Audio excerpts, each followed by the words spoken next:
नमस्कार साथियों, welcome to अपनी ज्योग्राफी यूनिवर्सिटी। साथियों, आज हमारे साथ एक ऐसी शख्सियत है, एक ऐसी मेहनतकश विद्यार्थी है जिन्होंने बैक टू बैक भूगोल में अपनी यात्रा पूरी करते हुए शानदार सफलता के झंडे गाड़े हैं। इन्होंने लैब असिस्टेंट से शुरुआत की और असिस्टेंट प्रोफेसर बने हैं।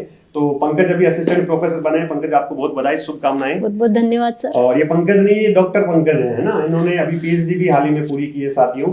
साथियों यहाँ पर सबसे महत्वपूर्ण हम बात करेंगे, लैब असिस्टेंट भूगोल की वैकेंसी आ चुकी है और लैब असिस्टेंट में डॉक्टर पंकज, इन्होंने टॉप किया है पूरा राजस्थान गर्ल्स में और 5वीं रैंक इन्होंने प्राप्त की है ऑल राजस्थान में। तो पंकज, लैब असिस्टेंट के बहुत सारे विद्यार्थी हैं, जुड़े हुए हैं, बहुत मेहनत भी कर रहे हैं साथ में। और लैब असिस्टेंट के लिए आपकी क्या रणनीति रही, आपने कितना टाइम दिया, कितने टाइम में आपने सिलेबस पूरा किया, कुछ बेसिक बातें जो है आप अपने बारे में इनको बताइए।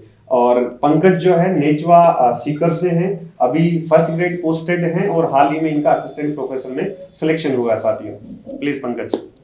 जी सर, सबसे पहले तो मैं सारे स्टूडेंट्स को ये कहना चाहूँगी कि आप इतनी जल्दी, मतलब 12th एग्जाम जस्ट 12th पास करके ही इतनी जल्दी कंपटीशन में आए हो, तो निश्चित ही है कि आप बहुत आगे जाने वाले हो। बस ये अपनी जर्नी को रोकना मत और आगे तक जाना हमेशा।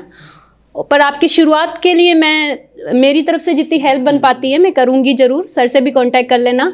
और मैं इसकी शुरुआत ऐसे करती हूँ कि आपको सबसे पहले देखना है इसका सिलेबस।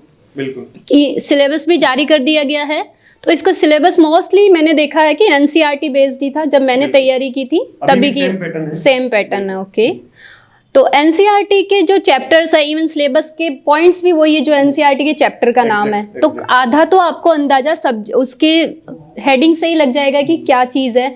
फिर उसके आपको एनसीईआरटी सबसे पहले कवर करनी है सब्जेक्ट के लिए। मैं सब्जेक्ट के लिए बोल रही हूँ कि आपको एनसीईआरटी 11th और 12th चारों तो किताबें और प्लस 2 प्रैक्टिकल की किताबें, ये आपको अच्छे से पढ़नी है। इसके अलावा आप बहुत ही कम क्वेश्चन ऐसे होंगे जो इनसे बाहर जाने वाले हैं, तो बजाय इधर उधर का मैटर आप पढ़ो, सबसे पहले ये आपकी ऐसे हो जानी टिप्स पे हो जाए कि ये तो आ रही ही है। उसके बाद में रही जीके वाले की बात, बिल्कुल जीके के एग्जाम की जीके की बात।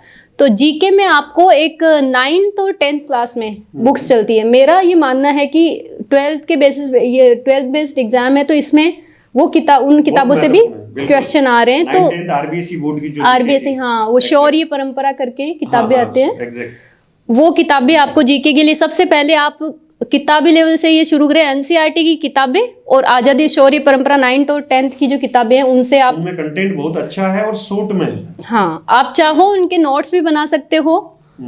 आपको लगेगा कि टाइम इतना नहीं है, पर नहीं, आप कंटिन्यूसली 7 से 8 घंटे कंटिन्यूसली, थोड़ा बीच में ब्रेक ले लेके। इनके जैसे मैं क्वेश्चन है, मैं आपसे डायरेक्ट पूछ लेता हूँ जी, कि जो मुझे विद्यार्थी मुझसे पूछते हैं तो मैं टॉपर से पूछ लेता हूँ आज कि लैब असिस्टेंट की तैयारी के लिए कितने घंटे पढ़ाई करनी चाहिए रेगुलर प्रतिदिन?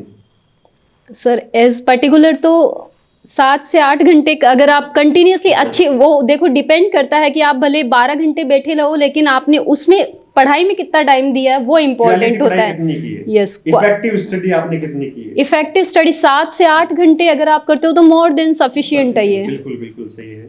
तो 7 से 8 घंटे आपका आंसर मिल गया। और दूसरा, लैब असिस्टेंट की जॉब कैसी है ना, कितना मजा आता है, क्या सैलरी है, ये भी पूछते हैं स्टूडेंट।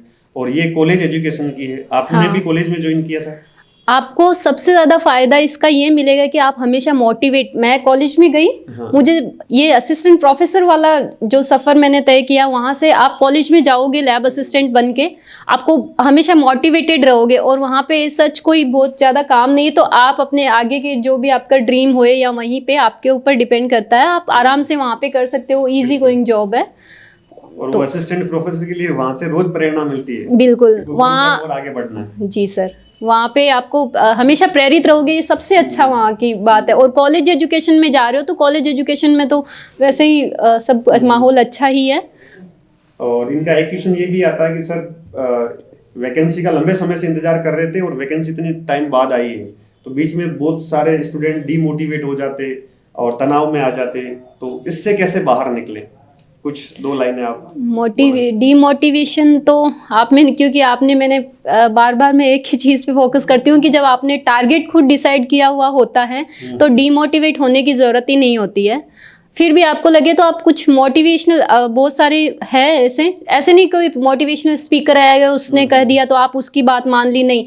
कोई सच में आपने जिसने कुछ अचीव किया है उसकी बस बातों को ही सुनिए, उसकी बातों में उसके 2 मिनट के लेक्चर से आपको पता चल जाएगा, ना कि मोटिवेशनल लाइन से। उसके लेक्चर से पता चल जाएगा, उसकी बॉडी लैंग्वेज से आपको पता चल जाएगा कि इसकी क्या चीज़ को मेरे को फॉलो करना है। बिल्कुल बिल्कुल, तो बेसिक बातें हैं। इसलिए साथियों, आपने देखा है कि लैब असिस्टेंट से असिस्टेंट प्रोफेसर तक का सफर पूरा किया है और आप भी ऐसा सफर पूरा करेंगे। आपका सफर अभी शुरू हुआ है, तो साथियों थोड़ा सा गहराई से पढ़ना है, थोड़ी सी और मेहनत करनी है, एक्स्ट्रा एफर्ट डालना है। जिन्होंने अभी वैकेंसी आने के बाद स्टार्ट किया है तो एक्स्ट्रा एफर्ट डालना है।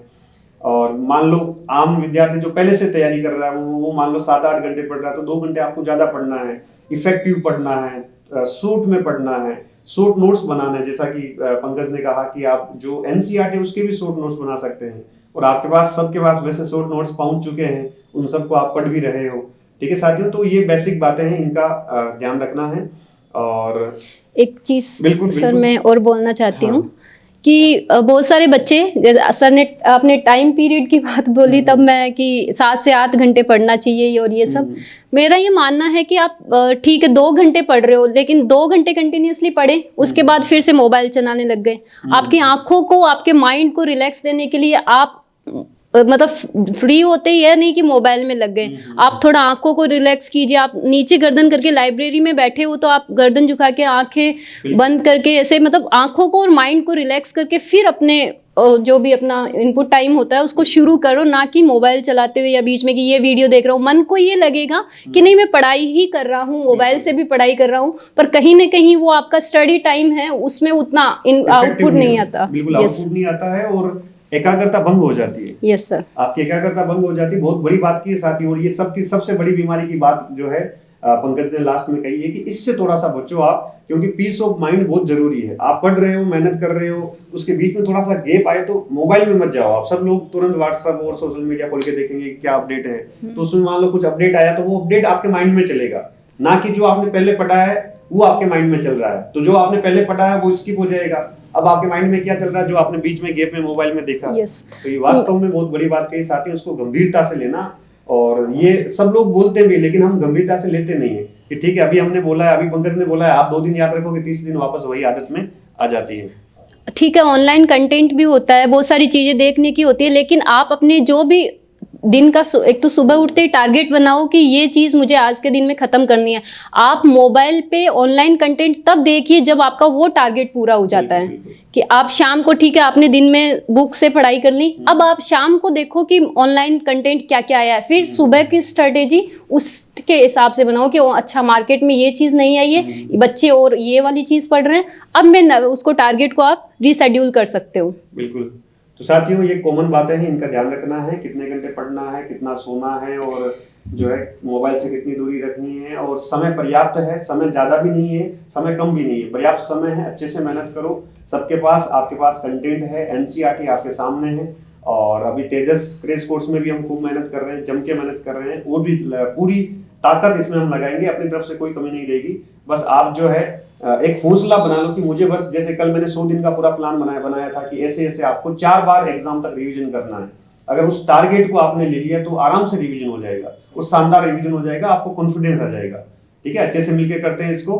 पंकज आपको बहुत बधाई, शुभकामनाएं अगेन असिस्टेंट प्रोफेसर बनने के लिए और आपने जो लंबी यात्रा यहाँ तक पूरी की है उसके लिए, और आपके उज्जवल भविष्य की कामना करते हैं। और आप ऐसे ही जीवन में और भी जहां पर भी जाएं वहां अपने झंडे गाड़ें और अपने परिवार का, अपने गांव का नाम रोशन करें। ठीक है साथियों, आप सभी को भी, भूगोल के विद्यार्थियों को ऑल द बेस्ट। मिलते हैं ऐसे ही कुछ सफलता संवाद के साथ। Thank you.